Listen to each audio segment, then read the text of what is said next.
Welcome to Grammar Today. Today we will be talking about sentence modifiers.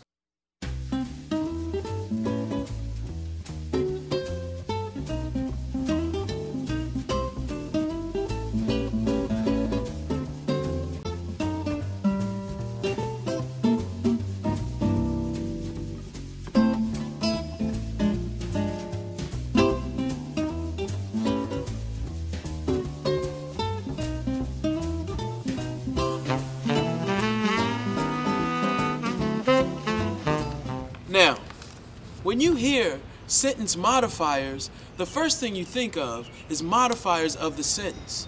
And that's exactly what they are. Just like modifiers of the verb and modifiers of the noun. Sentence modifiers come in the form of single words, phrases, and clauses. Most of the single word modifiers are adverbs. But don't be tempted to label them adverbials. Adverbials say something about the verb, while the sentence modifiers modifies the whole sentence. Now let's look at an example. Larry did not explain the situation clearly. Clearly, Larry did not explain the situation. Now, in the first sentence, clearly is an adverbial, modifying explain.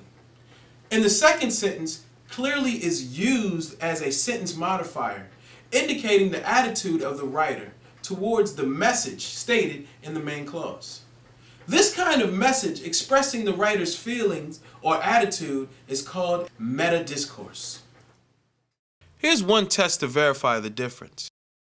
The adverb in sentence 1 can be moved to the preverb position. Larry did not clearly explain the situation. Now, we wouldn't necessarily make the same changes to sentence 2. But if we did, we would include commas so that it would have its same parenthetical meaning. Larry did not clearly explain the situation. The commas would also stay if we move the sentence modifiers to the end. Larry did not explain the situation clearly. Not all single word modifiers are as easy, and not all sentence modifiers are separated by commas. Perhaps the entire starting lineup ought to be replaced.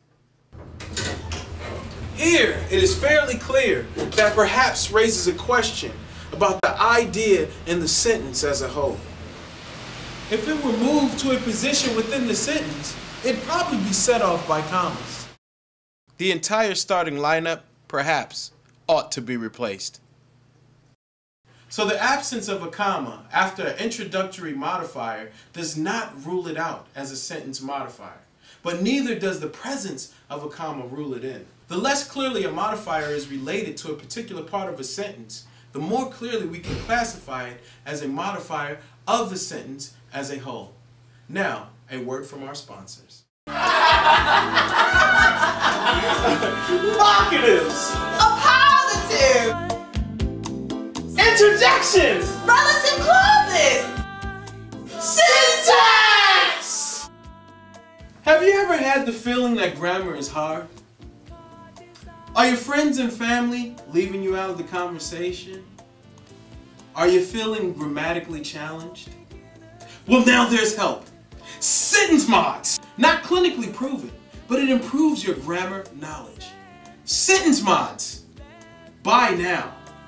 Illegal in 5 states and Puerto Rico, Sentence Mods are an affiliate of MJM Educational Industries and is not responsible for unexplained hair growth, hair loss, and yellowing of teeth. Sentence Mods is not approved by the FDA. Use at your own risk.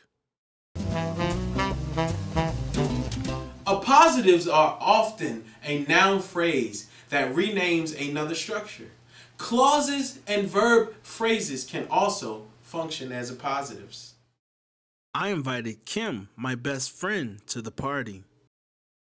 A clause introduced by a relative pronoun or a relative adverb that generally modifies a noun. The man that I saw yesterday went home. Interjections are usually a single word or a short phrase and considered independent of the main sentence, often punctuated with an exclamation point. Oh, Sentence Mods makes your hair fall out? A dependent clause introduced by a subordinating conjunction, such as if, since, because, and although. If you promise to be there, I'll go to Sue's party. A noun phrase related to the sentence as a whole that includes a post-noun modifier. One kind of absolute explains a cause or condition. The weather being warm, we decided to have a picnic. The other adds a detail or a point of focus to the idea in the main clause. He spoke quietly to the class, his voice trembling. A vocative is a noun phrase of direct address. It is set off by a comma. And the purpose of the vocative is to direct the writer's or speaker's message to a particular person or group. Sue, have you seen my sentence mods? Thanks for watching, and make sure to check us out next week.